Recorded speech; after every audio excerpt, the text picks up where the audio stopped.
शुरू करो। जखोल के ग्रामीणों में खुशी की लहर, सर्वश्रेष्ठ टूरिज्म की श्रेणी में आया है जखोल गांव।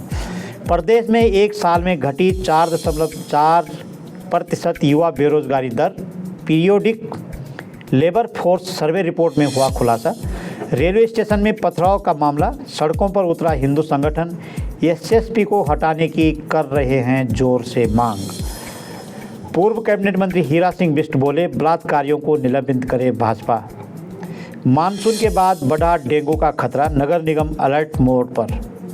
नमस्कार, आप देख रहे हैं उत्तराखंड टाइम, मैं हूं आपके साथ प्रेम पंचोली। अब खबरें विस्तार से। सीमांत जनपद उत्तरकाशी के जखोल गांव को सर्वश्रेष्ठ टूरिस्ट गांव घोषित होने पर ग्रामीण फूले नहीं समा रहे हैं। बता दें कि जखोल गांव कई वर्षों से सिनेमा से जुड़े लोगों की सबसे पसंदीदा जगह रही है। यही वजह है कि इतने दूर दराज के गाँव में हिंदी और आंचलिक फिल्मों से जुड़े लोग लंबे समय के लिए कई दृश्यों को फिल्माने के लिए जखोल गाँव पहुँचते हैं। जखोल ट्रैकिंग वालों का भी बेस कैंप है। जखोल गांव से हरकीदोन, बड़ासू पास आदि स्थानों के लिए ट्रैकिंग ग्रुप जाते रहते हैं। सीमांत जनपद का यह दूरस्थ गांव है, सबसे अधिक पर्यटक आते हैं। जी हां, उत्तराखंड के मुख्यमंत्री पुष्कर सिंह धामी ने हाल ही में घोषणा की कि राज्य के 4 गांवों को केंद्रीय पर्यटन मंत्रालय द्वारा दिए जाने वाला प्रतिष्ठित बेस्ट टूरिज्म विलेज पुरस्कार मिला है। खबर है कि इन गाँव को नई दिल्ली में अंतर्राष्ट्रीय पर्यटन दिवस यानी आज ग्रामीण पर्यटन में उनके योगदान के लिए पुरस्कृत किया गया है। इस पुरस्कार के लिए राज्य से चुने गए 4 गांव में उत्तरकाशी से जखोल और हरसिल, पिथौरागढ़ से सीमांत गुंजी और नैनीताल से सूपी गांव शामिल है। प्रत्येक गांव को अपने अनोखे पर्यटन के लिए मान्यता दी गई है, जबकि जखोल को उनके एडवेंचर टूरिज्म के लिए चुना गया है। हरसिल और सीमांत गुंजी को वाइब्रेंट विलेज के रूप में मान्यता दी गई है। इसके अलावा नैनीताल में सूपी को कृषि पर्यटन को बढ़ावा देने के लिए पुरस्कार मिला है। मैं गंगा सिंह रावत, अध्यक्ष देवक्यार बुग्याल पर्यटन विकास समिति, जखोल मोरी उत्तरकाशी।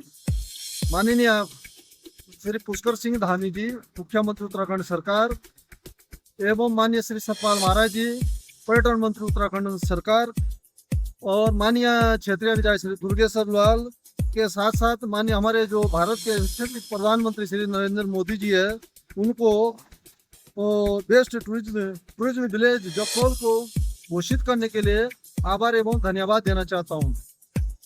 उत्तराखंड में एक साल के दौरान युवा बेरोजगारी में 4.4% की गिरावट दर्ज की गई है। यह खुलासा periodic labour force survey report में भी हुआ है।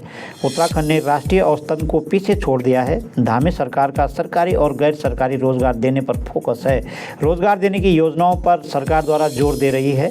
सर्वेक्षण आंकड़ों में सरकार के यह प्रयास दिखाई दे रहे हैं।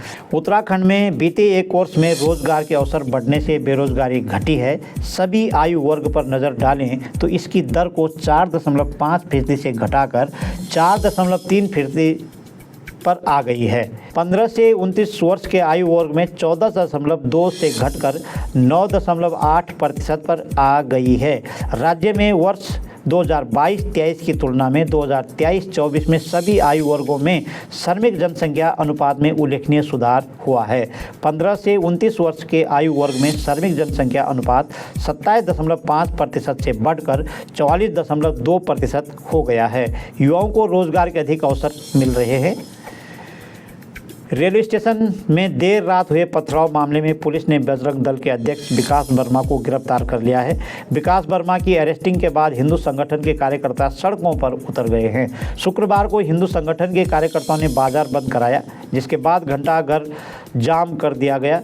प्रदर्शनकारी एसएसपी अजय सिंह को हटाने की मांग पर अड़े हुए हैं।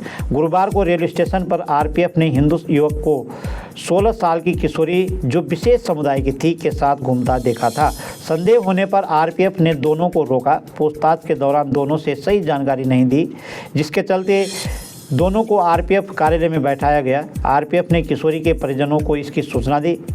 बाद में पता चला कि किशोरी बदायूं से अपने घर में बिना बताए देहरादून आई थी। देर रात किशोरी के परिजन देहरादून पहुंचे। इसके बाद दोनों पक्षों के बीच पथराव कर माहौल को बिगाड़ने की कोशिश की गई। पुलिस ने मौके पर ही पहुंचकर स्थिति को नियंत्रित किया। पुलिस ने मौके पर मौजूद सीसीटीवी फुटेज खंगाले, जिसमें बजरंग दल के अध्यक्ष विकास वर्मा को चिन्हित कर अरेस्ट किया गया है। विकास वर्मा की गिरफ्तारी के बाद हिंदू संगठन सड़कों पर उतर आए। प्रदर्शनकारी एसएसपी अजय सिंह को हटाने की मांग पर अड़े हुए हैं। मौके पर भारी पुलिस बल तैनात किया गया है। देहरादून में आज भाजपा द्वारा चलाए जा रहे सदस्यता अभियान की समीक्षा बैठक हुई है। पूर्व कैबिनेट मंत्री हीरा सिंह बिष्ट का कहना है कि भाजपा सदस्यता अभियान की समीक्षा कर रही है। वह तो ठीक है, लेकिन भाजपा को बलात्कारियों और भ्रष्टाचारियों की सदस्यता भी अस्थायी रूप से निलंबित करनी चाहिए। सारे भ्रष्टाचारी और सारे माफिया भाजपा में हैं। भाजपा को बताना चाहिए कि उनके विरुद्ध क्या कार्रवाई की जा रही है। प्रदेश लूटा जा रहा है और मुख्यमंत्री धामी को हेलीकॉप्टर से फुर्सत नहीं है। सरकार को भ्रष्टाचार पर रोक लगानी चाहिए। भू कानून और मूल निवास जैसे विषयों पर चर्चा करनी ही चाहिए। किस रूप में देखते हैं क्या? अब भाजपा सत्ता में है, उनकी समीक्षा बैठक है, उनको मौलिक अधिकार है, उसको तो मुझे कुछ नहीं कहना, लेकिन समीक्षा में निवेदन करेंगे ये बलात्कारियों के बारे में भी ज़रा चिंता कर लें। जो प्रदेश को लूट खसोट कर रहे हैं उनके बारे में चिंता करें। उनकी सदस्यता अभी तक निलंबित नहीं की, निलंबित कर देना चाहिए। उसको बाद में अस्थायी रूप से क्या करते हैं। अब आप माफियाओं का संरक्षण दे रहे हैं। पूरा हिंदुस्तान का खनन माफिया उत्तराखंड में, भू माफिया उत्तराखंड में, भू कानून के राज्य की मजबूती के लिए नहीं ला रहे। सब लोग डिमांड करें हिमाचल रहे, लेकिन नहीं, धामी जी को हेलीकॉप्टर की जरूरत नहीं। लेकिन प्रदेश लूट रहा है, तबाह हो रहा है। मैंने कहा ना, जैसे कारखाने बंद कर दिए, इंडस्ट्री बंद कर दी, सारा शेड्यूल ठप हो गया। तो आप ये भू कानून और ये जो नई नई व्यवस्थाएं आप लोग कर रहे, सदस्यता अभियान करेंगे, सदस्यता घर बैठ कर हो जाएगी, सत्ता के लालच में हो जाएगी, लालच मोह में हो जाएगी। लेकिन आपने भगवान राम को जिस व्यक्ति ने भेज दिया, जिस मंदिर का सौदा आपने कर दिया, जो हमारे केदार घाटी में हजारों करोड़ रुपए का सोना लूट के ले गए, विश्व प्रसिद्ध केदारनाथ घाटी, उसको बदनाम किया केदारनाथ मंदिर को, उन लोगों से क्या उम्मीद कर। सदस्यता पे उनका अंदर मामला है, लेकिन रिकॉर्ड में दिखा देंगे बैठ के, इतने लाख हो गए, इतने करोड़ हो गए। कौन देख रहा है? उनको पैसा देना और उन्होंने चंदा भर देना। लेकिन किस तरह के सदस्य हैं, उस पर कार्रवाई क्यों नहीं कर रहे, आप क्यों नहीं बोल रहे?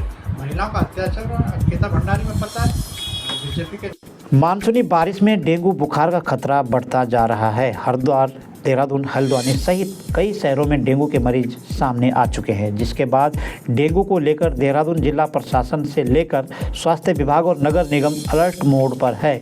इसी क्रम में बीते बुधवार को डेंगू रोकथाम अभियान के अंतर्गत स्वास्थ्य विभाग एवं नगर निगम की टीम द्वारा संवेदनशील क्षेत्रों में भ्रमण कर सोर्स रिडक्शन का कार्य किया गया।